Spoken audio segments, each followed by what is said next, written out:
When it comes to brand identity design, the holy trifecta and the things that people mainly think of are logos, colors, and fonts. And while these things are important, yes, and make up a huge part of your visual identity, there are a whole lot of other elements that go into creating a complete brand identity that elevate your brand, bring it all together, and take it to the next level. So if you're ready to stand out and show off your amazing work with a wow-worthy brand, let's talk about the brand elements that go beyond the basics.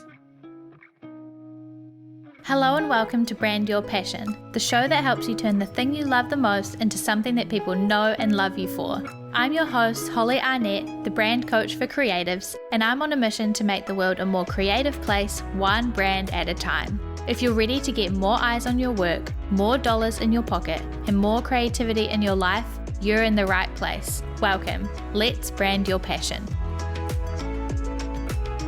So the first element of your brand identity that goes beyond logos, colors, and fonts is patterns. If you want to expand your brand and give yourself some more flexibility, patterns are a super useful tool. These are repeatable designs that are unique to your brand, and you can use them as backgrounds, overlays on things like packaging, signage, your website, social media, so much more. Patterns are super flexible, super useful. You can use them in a couple of ways.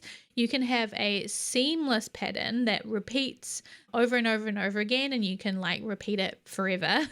Or you can have individual pattern pieces. So if you go on the Maker and Moxie brand, you'll see we have these blobs that make up part of the brand identity, and I would call them a pattern, and we kind of tile them together to create a pattern, but we also break it apart and use those blobs as individual pieces. So that's a really cool way of having a flexible brand identity, and that you can use the pattern all together or individually across your brand in different ways.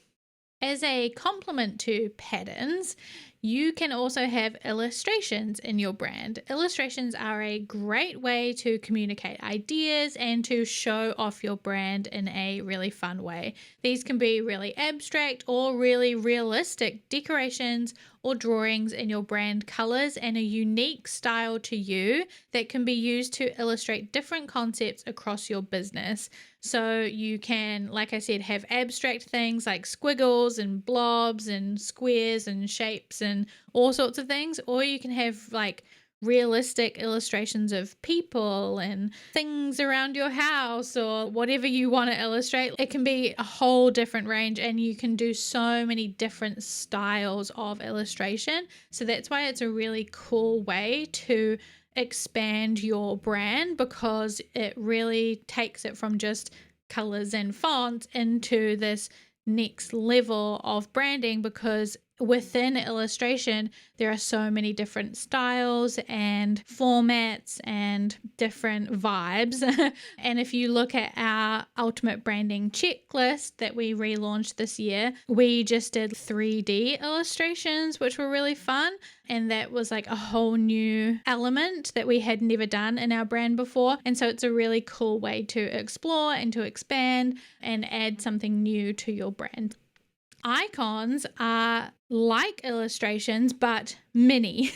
They are small graphics that are used to represent ideas and are often used as bullet points or to illustrate a point. You can download a bunch of free icons in your style, or you can create your own custom icons to match your brand in a unique way. I use a website and an app called Noun Projects, and I pay a yearly fee to use those icons with a commercial license, and you can purchase other icon packs to be able to do the same from other different websites.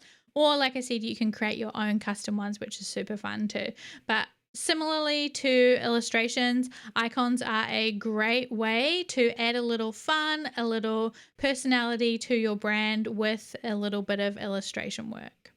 Next up, we have GIFs. And if you spend any amount of time on the internet, you will have seen your fair share of GIFs. And whether they are on your website or Instagram stories or in your email newsletters, they are fun ways to show off your brand and share your message. And you can create your own. You can create a GIF of your logo, your face, your products, or any taglines or sayings that you use. So go wild. You can make sure, just like with everything else, that you are using your brand colors and fonts to make them happen. I'm not just talking about using GIFs of like your favorite TV show or whatever, your favorite movie, your favorite character.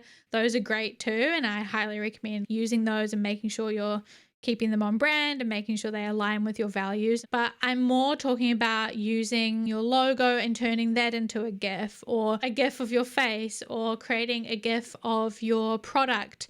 You will see a lot of brands doing this, and it's a really great way to brand your social media or your website or get engagement with other people to use those GIFs as well. So a really great way to expand your brand and take it to the next level, and it is really, really fun.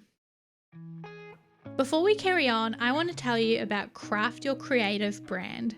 If you're listening to this and thinking, oh, this is kind of a lot, or I don't know how to do all of these things, or you know what, I would love to have somebody to walk through this with so I knew that I was doing the right thing and getting the right results for my creative business, then this is going to be perfect for you. Craft Your Creative Brand is a brand new course for artists and makers who want to DIY your own branding so that you can stand out, show off your work, wow your audience, and be proud of your brand.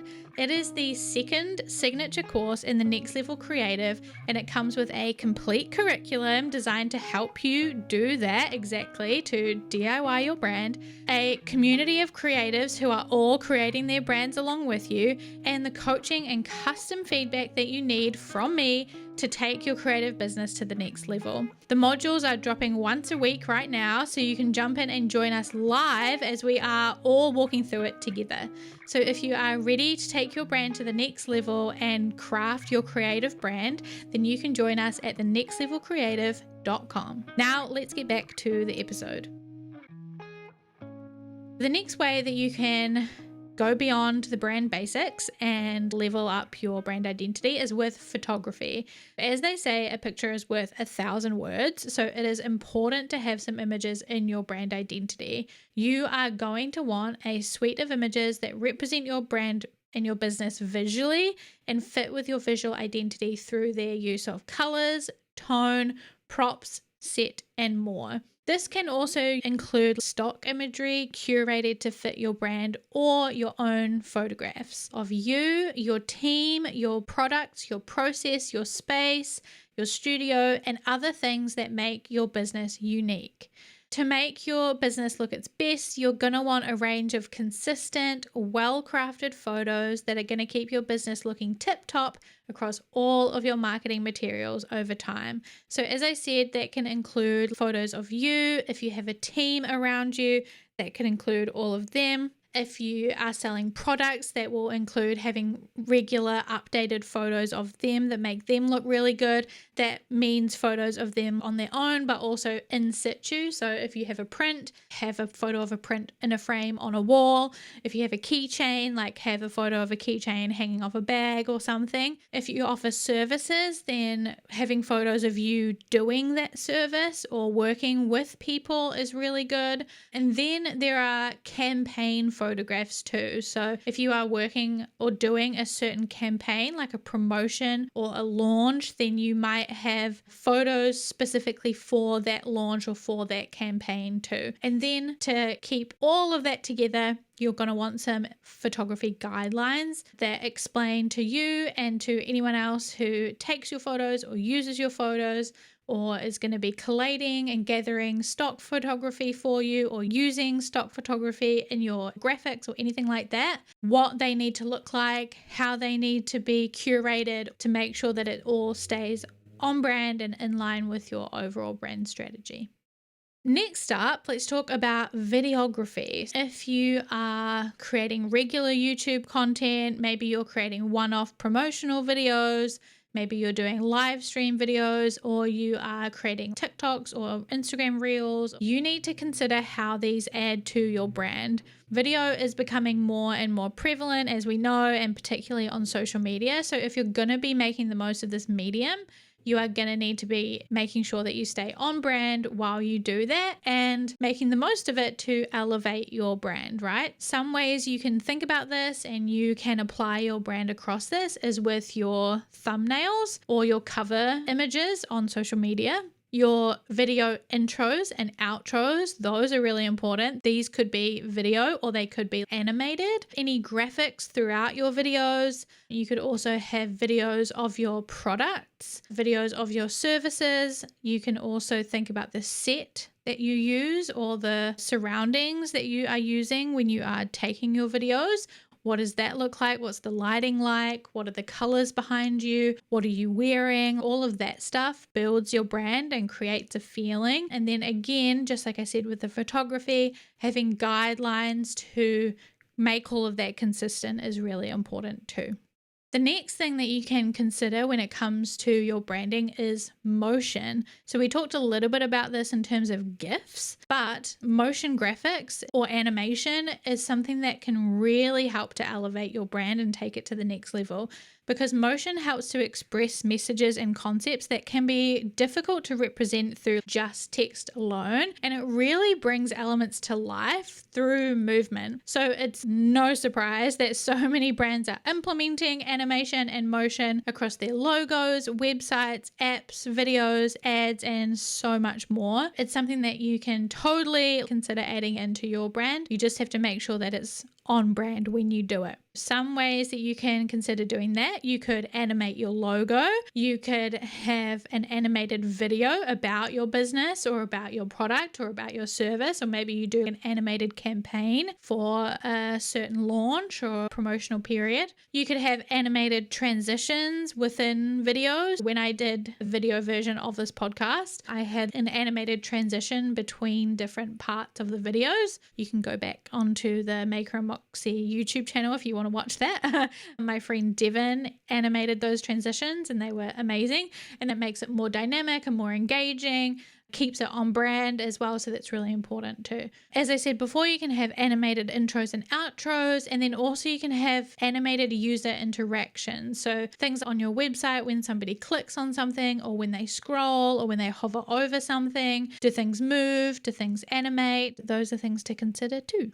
And then last but not least, this is something you can play with it if you are clever, is sonic branding or the use of branded sound. This is something that can add a lot to your brand and the experience of your customers and clients. Brands that use music that is aligned with their brand identity are 96% more likely to be remembered by their customers than brands that use unfit music or no music at all. So think about like the catchy music that accompanies an ad that always plays, or the sound that a notification from your email app makes, or the soundtrack to your favorite podcast, right? These pieces of audio all add to your experience and awareness of that brand, and your brand could have that too.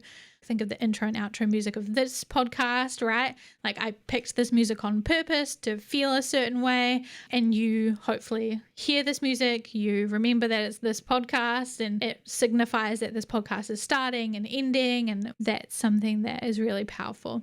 And then also physical sounds. So an example I use of this all the time is when you buy something new from Apple and you open the box and it really slowly opens, and there's like that really slow like shh, and the anticipation builds as you hear that sound and the box slowly opens. That is a physical sound that has been designed on purpose and it's part of Apple's sonic branding. And there are so many different examples of that will help to build a brand, and it can be something you can pay attention to also. So that is a list of many things that you can do to go beyond the basics when it comes to building your brand identity. as we said, yes, you can do logo, colors, and fonts, and those are the basics, and those are the key things you need to worry about. And if you just do those things, that's incredible. Don't worry about anything beyond that. If that's all you can do, you can build a great brand by just doing those things. But if you want to go beyond the basics, there are things we've just talked about: patterns, illustrations, icons, GIFs, photography, videography, motion, and sound, or different ways that you can really elevate your brand, really create a cohesive, complete, really compelling, really wow-worthy brand that will help you stand out, take things to the next level, and create something really special. So I hope that was really interesting, helped you to generate some ideas and spark some curiosity and some creativity in your own creative business. And as I said in the middle of the episode, if you are interested in learning from me about how to do this and getting some support and cheerleading and community to do this with a group of other creatives from start to finish, then check out thenextlevelcreative.com. The link will be in the show notes and you can come and join us. You can do the course before this, which is all about your brand strategy, and then you can come and do this course to craft your creative brand, and I would love to support you in that process. So as I said, hope this has been helpful. Let me know on Instagram or Threads if it has been, and I will see you in the next one. Bye everyone. Thanks for listening to this week's episode of Brand Your Passion and choosing to spend time with me learning all about branding, business, and all things creativity. You can find more episodes just like this one at makerandmoxie.com/podcast. If you like this one, you can tap that subscribe or follow button so that you're notified about each and every new episode. And if you've got a spare second, please leave a review on iTunes or wherever it is that you're listening to this podcast, because I would absolutely 100% love to hear from you. If there were some helpful goodies in this episode for you, it would mean the world to me as well if you could screenshot that podcast player right now, hop on over to Instagram or Twitter and tag us at Maker and Moxie. By subscribing, reviewing, and sharing, you're helping reach more creators just like you, so that together we can make the world a more creative place, one brand at a time. We can't achieve this mission without you, so your support means the absolute world. I will talk to you in the next episode, but until then, keep creating.